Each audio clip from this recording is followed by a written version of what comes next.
Faith has played a large role in how we came to be, how our team has grown, and how I even had any inkling to get involved in this. And I'm going to start off by telling you a story about a recalculated route. And what I mean by that is, do you remember when cell phones came out with that great GPS program? And if you made a wrong turn, what did it say? Recalculating route. I think that woman kept getting mad because it seemed to me that her voice got more and more annoyed when I wasn't following her directions. But the point being, it would tell you where to go. And it would, if you didn't go that way, it would tell you, make a U-turn, do whatever you need to do. My life has kind of been like that. When I got out of high school, I decided I'd go to college. And I did for 3 days. Didn't like it. Thought it was kind of, particularly Western Man. Western Man was terrible. I got a D on my first assignment, quit, and went back to the beach. And so, with all that said, I wasn't sure what to do, so I went to work with Sears and Roebuck, where I thought, you know what, at least I can make some money and go surfing. And so there came a point in time where a guy named, now here's what I'm going to tell you. There are people who recalculated my route. And a lot of times God will put people in your path to change the direction of your life. So I was working, and this guy, Doug Nelson, came up and he said, Rob, we got to join the National Guard. I looked at him, I said, what do you mean we? He said, my lottery number, it's 265.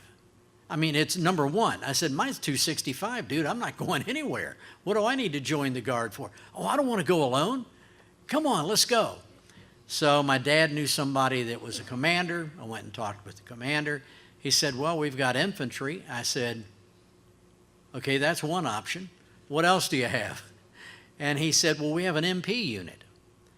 I said, okay, if I can get into an MP unit, then I'll go. So Doug and I joined the Virginia Army National Guard, 229th Military Police Battalion. For me, that's when God started his plan for what 41 years later launched. And so went off and became an MP. You're a weekend warrior. And so I thought, well, I can make more money selling TVs at JCPenney's. So I jumped to the competitor, was selling TVs and stereos. Nick would not like the way I was selling them. We created 2 or 3 different ways to finance those bad boys, and they were going to pay them till Jesus came back. But the point being, I sold TVs and stereos. And one day a friend of mine, Tommy Crislip, and his partner, Tommy Nuttycombe, walked up. And they were with Norfolk Police. They were store security. And Tommy says, one of the Tommies, said, you're an MP, right? I said, yeah. Said, well, Norfolk's hiring. I said, what? He said, police. Why don't you come be with us? I said, okay, I can do that. So I left JCPenney's and became a police officer with Norfolk Police. Now, there is a twist to this story. I went to get my physical, and this guy named Mr. Ward, I don't know how I remember his name, but he said, well, you're not going to be able to be a police officer. You wear glasses. And I thought, well, that's not cool. So I had an eye exam scheduled for the next day. You know how they turn those little wheels and the different lens, and then all of a sudden you see the little pinhole, and you can see perfect with that. And I said, well, how does that work? He said, well, it eliminates the peripheral vision. And I thought, aha. So I went back to Mr. Ward. I said, Mr. Ward, I want to take the physical. He said, how are you going to pass the eye exam? I said, don't worry about it. Well, you can't use corrective lens. Not at all. So I went in, the nurse closed the door, and she said, I want you to read the eye chart. And I said, just to be clear, I can't use corrective lens, right? That means contact lens or glasses, right? And she's looking at me like I'm crazy. So I reached in my pocket and I pulled out these 2 cardboard round circles that I had stuck in the center with a big pen, creating that pinhole. So I put them up to my eyes. I read the eye chart left and right. She said, what is this? I said, not a corrective lens.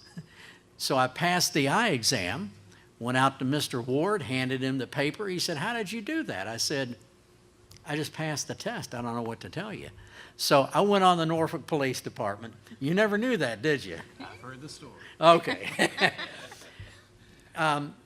While I was on the department, the first little bit of time, I may not have been a nice guy. I was trained by guys that came on in the 50s and 60s, and we always had a solution for things. It was physical. And all of a sudden, I got a partner, this new partner. I was out of field training, and Drew was in our same precinct, and we started talking, and you tell him how we met. Well, when I first met Rob, he was in a unit called the 5th Platoon, the undercover type, plainclothes type activity and so forth. And I came from a long history of law enforcement family. My father had been a police officer. My father was a deputy chief on the department. I came on the department.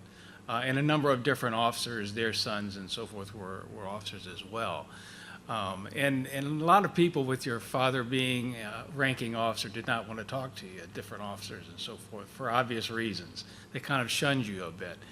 But I happened to be at the gas pumps backing up, gassing up the police car, and Rob happened to be there. We got talking a little bit, found out we knew his wife. I had gone to school with her for a short time, and became good friends after that. So that kind of developed and started our relationship. He went to high school with my wife, so I go home and, do you remember Drew Grant? Yeah. I said, well, he's on a PD. And, I want to say this. Drew's dad was a cop's cop. I mean, this is a guy that started out walking a beat, worked his way up to chief, and he was a godly man, started a Bible study. So as time went on, Drew and I became partners, and we worked together in uniform. I drove slowly so Drew wouldn't get nervous. Maybe that's not exactly accurate, but we had a lot of fun together. We did a lot of exciting things, made a lot of arrests. And then Drew ended up going to the detective bureau and gave me a leg up and helped me get up there, and told them I wasn't as crazy as they thought I was, I guess. And we started working together in the detective bureau. But the key point of our relationship I can't overlook.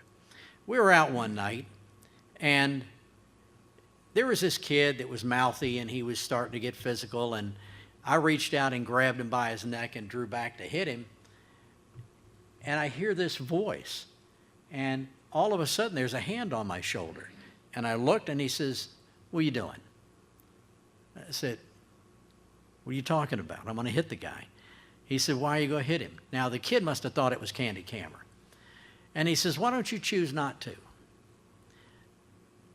As sure as I'm sitting here, Serve and Protect would never, ever have been born if it wasn't for him. God used him to question me, put me at a crossroads, and said, "Where are you going to go?" We both know a lot of officers who went the other direction. I can name them. Drew can name them. One was an 18-year-old cop that worked with me. Ended up killing his wife, ex-wife, and her boyfriend. He's in prison for the rest of his life. I knew a kid I went to junior high school with. He called one day and said his wife had committed suicide.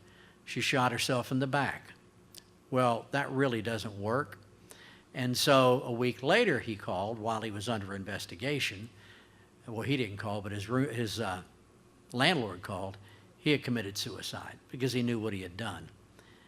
But the point I'm making is sometimes God brings people into our lives to change our lives and to give us an opportunity, if we'll listen, to go the direction which he's calling us in. Drew was that person.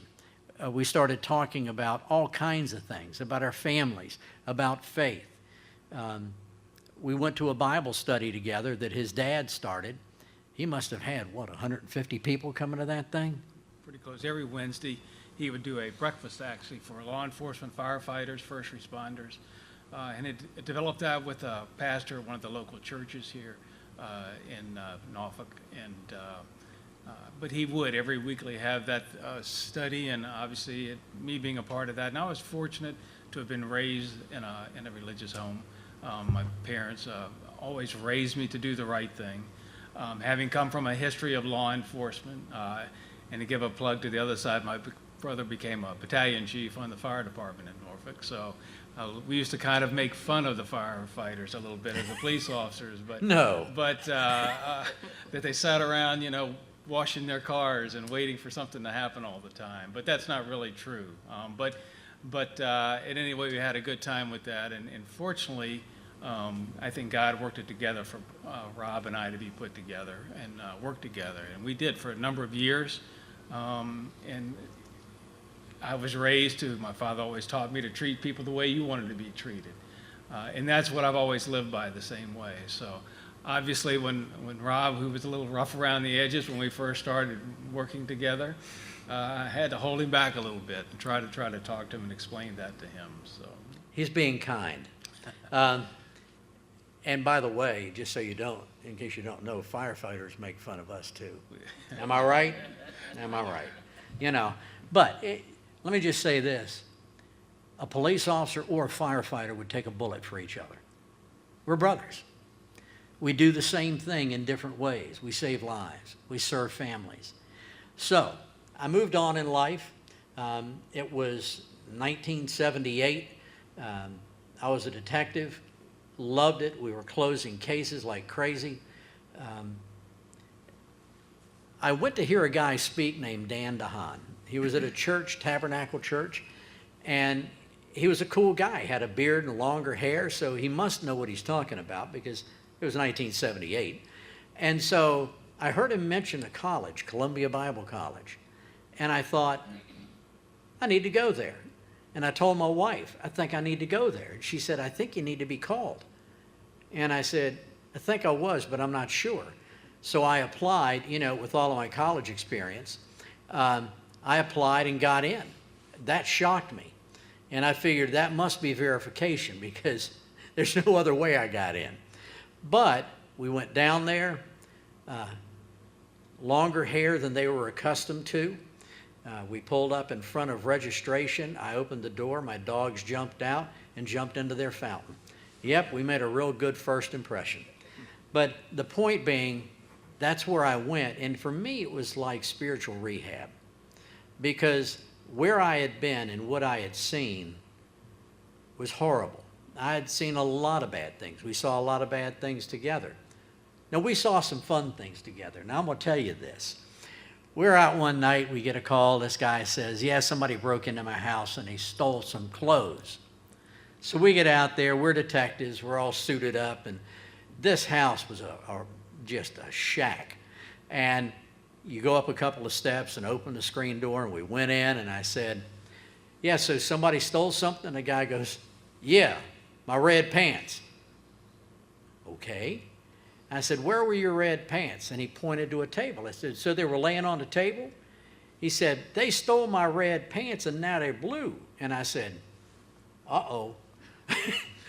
And I said, where were your red pants? And he pointed to a picture. He said, they were red and now they're blue. He's backed out of the door by now, and I'm trying to back out the door, and he's got his hand up on the screen. And I looked around, and I said, I swear I'll shoot you right where you stand. But we ran into a few crazy people. So the job has its fun elements. We could stay here all night and tell stories. But the point being, I go to Columbia Bible College from that world, and let me tell you, it was culture shock. They didn't allow you to go out on Sunday and eat dinner, and I was back then. You couldn't shoot hoops on Sunday and all of that stuff. But it changed my life. It reshaped my mind, just as it said earlier, be transformed. And so I was finishing up Columbia Bible College. I would go out and do some speaking. Got into radio for 3 years. I was a weekend announcer. And so I learned some new skills.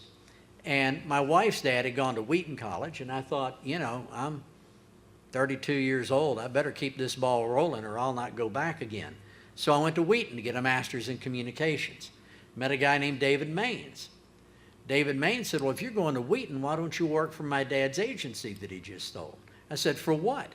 He said, well, you can go in and work inside. I said, man, I don't have a creative bone in my body. I said, nah, let's do this. What else do they have? Well, you can drive a truck. So I go in and meet with the general manager.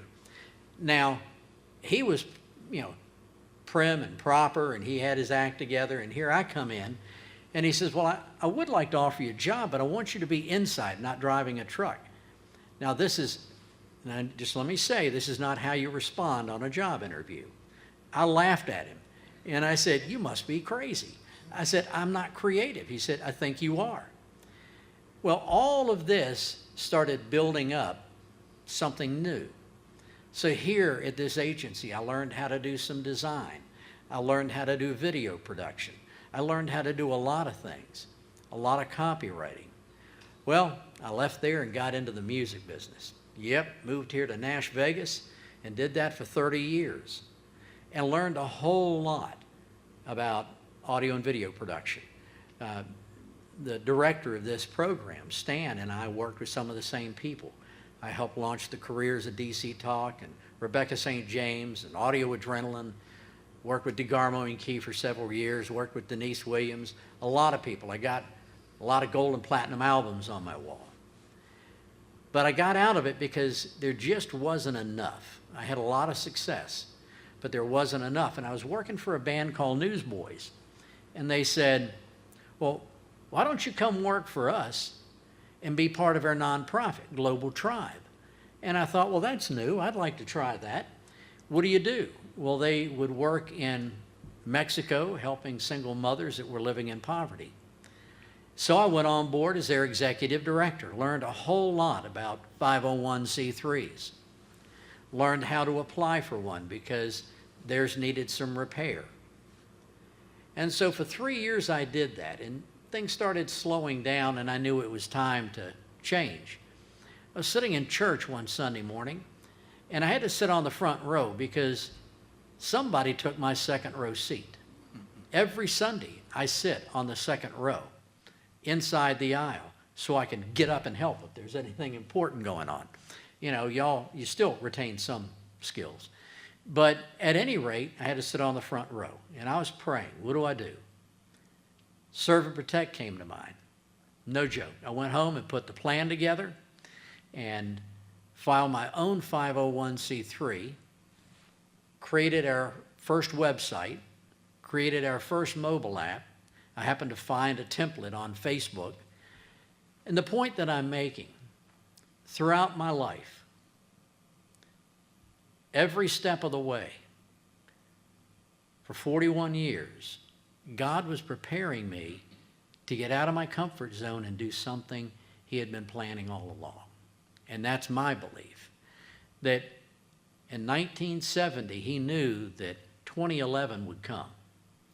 And He wanted me to have the skills that it took to get there and to do what He wanted to do. My initial thought was, well, I'm a chaplain, so with the FOP, why don't I just recruit a bunch of chaplains that have been cops? It's a good idea. And I got a call from a guy named Sean Riley with Safe Call Now. Sean said, do you have a crisis line? Well, in my mind, I'm thinking, well, I did call one and offered to partner with them. They said if I had $1 million, they'd go national. And I said to that person, if I've got $1 million, what do I need you for? At which point we hung up. And Sean says, I'm in Washington State, but I want to go national too. Why don't we do this together? And since that day, he's been our crisis line. And we have worked with more than 5,000 people on our side that we've helped. But the point that I'm making is every step of the way, the right connection was made, and I had no clue what the plan was. I actually had a guy that was a friend of mine said, can you not keep one job? Can you not focus on one career? And I said, man, I don't get it. I'm trying, but I don't get it. And so with all of those skills, with 30 years of marketing and public relations and all of that stuff, I learned how to do a 501c3, and we launched. For 5 years, I did this alone. helped more than 3,000 people. And it was driving me crazy because I was the only one. So I was doing the phone calls, finding the therapist, looking how we would do fundraising, looking at marketing, looking at building a network. And there was just so much. It was overwhelming. And as the time went on, Dr. Carrie Steiner, she called me one day. She said, I know you don't know who I am. She introduced herself. I've been handing out your materials for a long time. I just print them off of your website. And she said, are you okay with that? I said, no. How about I send you actual materials that are nice quality and you can hand those out? And that's what she started doing. And so she became on as one of our board members. But we've had peer advocates that hear about what we're doing.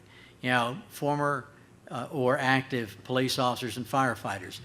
Nick called and said, hey, listen, I'd like to be part of what you're doing. Told me what he does. Even Vinny standing in the back there. That's a God thing. He's one of our peer advocates, just getting out of training.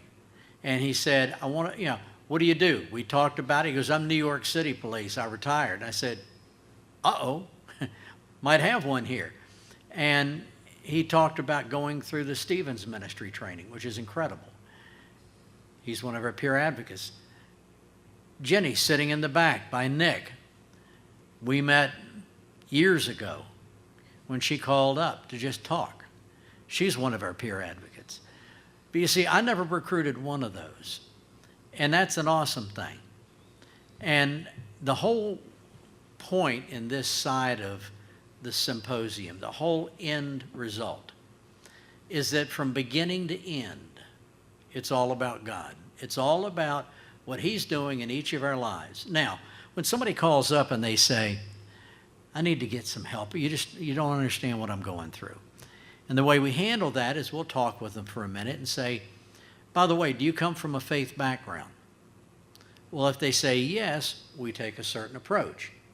But if they say no, we just keep talking with them as they talk with us, because it's not our role to go out and force something on anybody that doesn't want to know anything about it. In time, if God wants them to do that, they'll ask questions. But this is what we do, and I thank you for being here. It's been a long day. You've heard a lot of information. I hope it's been helpful, and thank you all for being here.